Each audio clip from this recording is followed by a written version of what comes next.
Bonjour à toutes et à tous, bienvenue dans ce nouveau PF Mercato. Au programme aujourd'hui, ça fait plaisir, enfin une nouvelle officielle, c'est l'arrivée de Nordi Mukiele au PSG. Avant d'en parler, comme d'habitude, n'oubliez pas le petit j'aime sur la vidéo pour nous soutenir, c'est très important. Et bien sûr, abonnez-vous en activant la cloche pour être ne rien manquer de l'actualité du PSG, que ce soit le Mercato, présentation de match, analyse de match, on est là pendant toute l'année. C'est parti pour l'arrivée de Nordi Mukiele au PSG, le défenseur de 23 ans qui n'avait plus qu'une année de contrat au RB Leipzig s'est engagé aujourd'hui à Paris après avoir passé sa visite médicale. Le coût du transfert n'est pas officiel, c'est très rare que les clubs donnent les chiffres exacts, mais globalement les médias indiquent que ce serait pour 15 millions d'euros que ce joueur qui peut jouer surtout sur le côté en latéral, piston droit, en défense à 3, défense à 4, mais qui peut aussi jouer dans l'axe, mais voilà, c'est comme ça qu'il serait arrivé au PSG. Ce serait bien dans cette idée, d'après les dernières rumeurs, que Christophe Galtier a voulu qu'il signe à Paris, donc il veut utiliser cette polyvalence, soit donc pour jouer dans l'axe à droite, peut-être en fonction des besoins ou des adversaires, même si, comme Mukiele vient, on va dire, plutôt remplacer Colin Dagba, pour l'instant c'est le seul départ en défense, il est allé en prêt à Strasbourg, on peut penser que Mukiele quand même jouera plutôt à droite, c'est surtout ce qu'il a fait dans sa carrière, et c'est là où il manque le plus, de façon plus évidente, un joueur aujourd'hui, parce que Hakimi n'a pas une vraie doublure, c'est Dynam Bimbe qui a joué pendant les matchs amicaux, à la base c'est un milieu de terrain, il s'en est pas trop mal sorti, mais bon, il n'a pas tous les automatismes, que ce soit offensif ou défensif. Et en défense centrale, pour l'instant, derrière les titulaires, il y a encore Kerrer et Diallo notamment. Donc voilà, c'est peut-être pas dans l'axe que Mukiele va jouer tout de suite. Peut-être qu'il y aura un autre recrutement pour le diriger vers l'axe, mais voilà, ça paraît quand même assez compliqué. On sait que les latéraux sont durs à trouver, et Mukiele est excellent dans ce poste. Donc voilà, ça serait quand même une surprise que ce soit pas surtout là qu'il joue, donc qu'il soit pas en concurrence avec Hakimi. Ça peut faire un joli côté droit, mais avant d'en dire plus, évidemment, je vous invite, vous le savez, comme toujours, à donner votre avis dans les commentaires sur ce transfert, je le répète, pour 15 millions d'euros à peu près. Est-ce que vous êtes convaincu que c'est une très belle idée, un joli coup de Luis Campos, ou voilà, plus sceptique, j'ai vu quelques personnes qui n'apprécient pas particulièrement ce joueur, donc ils ne sont pas convaincus que ce soit une belle recrue pour le PSG. Ça nous fera plaisir, en tout cas, d'en discuter avec vous dans les commentaires, tant que bien sûr c'est dans le respect, la bonne humeur, comme toujours, sur notre chaîne. Et moi, en attendant, je vais donner déjà un peu mon avis avant d'en reparler avec vous. Et très honnêtement, je pense que c'est un super coup du PSG sur ce mercato. C'est un joueur qui connaît bien la défense à 3, que pour l'instant Christophe Galtier impose au PSG, qui met en place. Mukiele, voilà, il a beaucoup joué piston droit, des fois même encore un peu plus haut. Il peut aussi donc dépanner dans l'axe, comme on le disait avant. Je pense que voilà, il va vite pouvoir s'adapter à cette nouvelle tactique où il faut encore du travail à Paris. Lui, au moins, il perd pas de temps là-dessus. En arrivant juste avant le début de saison, ça devrait venir assez vite.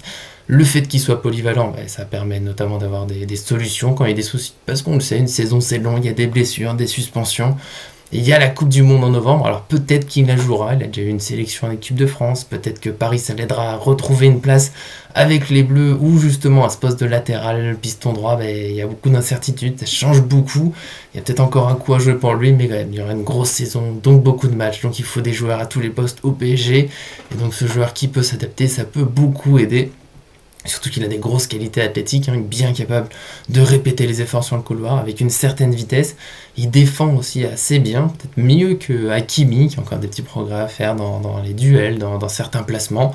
Il est peut-être un peu moins bon par contre offensivement que Hakimi, qui a déjà été souvent très impressionnant à Dortmund, à l'Inter Milan, au PSG quand il a été bien utilisé. Donc c'est peut-être là que Mukiele est un petit peu moins fort. Mais on va pas non plus en faire un joueur maladroit, il est capable d'apporter, de faire des centres, peut-être qu'il met un peu moins de buts. Il a été rarement blessé dans sa carrière, c'est pas rien, surtout quand on vient au PSG, un club bien habitué à avoir une infirmerie remplie, ça peut faire du bien d'avoir un joueur qui est prêt à enchaîner. Et puis, mine de rien, c'est une façon pour le PSG, normalement, si Mukiele s'adapte bien, d'avoir enfin deux joueurs de haut niveau de chaque côté. Et c'est très dur de retrouver une saison où ça a été le cas. Je pense que dans l'ère QSI, on n'a jamais eu des ailes aussi bien fournies que cette saison, avec Nuno Mendes et Bernat à gauche, Hakimi et Mukiele à droite. On a souvent dit que c'était un défaut du PSG, ses côtés. Et cette année, ça va être plus difficile. Alors peut-être qu'il n'y aura pas de gros points faibles et que les latéraux sont peut-être les moins spectaculaires, mais j'arriverai pas à en faire un défaut de l'équipe parisienne. Donc voilà, moi, Mukiele, je pense que c'est une très belle venue, une grande étape dans le mercato du PSG, enfin des postes un peu remplis. Il faut encore des choses hein, dans cet été. On attend peut-être quelques recrues, peut-être un milieu en plus, parce que les Gay, Paredes, oui, ils peuvent avoir leur place. Peut-être qu'ils peuvent être un peu mieux que les saisons passées, mais il reste des doutes. Donc une petite recrue, du changement. Et surtout, j'ai dit, il y a ces deux joueurs pour qui il y a des doutes. Et il faut aussi des ventes, évidemment. Il y a des joueurs qui n'ont pas été pris pour la tournée estivale, hein, les Wijnaldum, Herrera, Draxler. Ils sont toujours là, il n'y a pas encore de piste évidente pour une vente. Wijnaldum, ça avance un petit peu, il y a l'AS Rome, on n'a pas encore trop parlé sur cette chaîne parce que ça reste en fait très flou. Chaque jour les médias changent, donc voilà. Il faut encore des avancées dans ce mercato estival, des ventes, donc on va essayer de suivre tout ça, on vous tiendra au courant. Évidemment, il va se passer encore beaucoup de choses, hein. Je le rappelle que le mercato s'arrête le 1er septembre à 23h, ça laisse un mois, alors oui, il faut avancer, il ne faut pas trop traîner, mais ça laisse encore beaucoup de temps, plein de choses peuvent se passer. On espère que le PSG va continuer à se construire une très belle équipe. En tout cas, on se retrouvera très vite dans une nouvelle vidéo, probablement du mercato, parce que c'est quand même la période. Et puis sinon, peut-être pour des grosses infos qui tomberaient autour du club, on ne sait jamais. En tout cas, faut s'abonner pour ne rien manquer. Hein. Il y aura au moins le trophée des champions ce dimanche. On reviendra comme d'habitude avec l'équipe possible et nos pronostics, puis le débrief. Enfin, voilà, les habitués, bien sûr, vous connaissez. Les autres, c'est simple, il faut rester avec nous pour découvrir.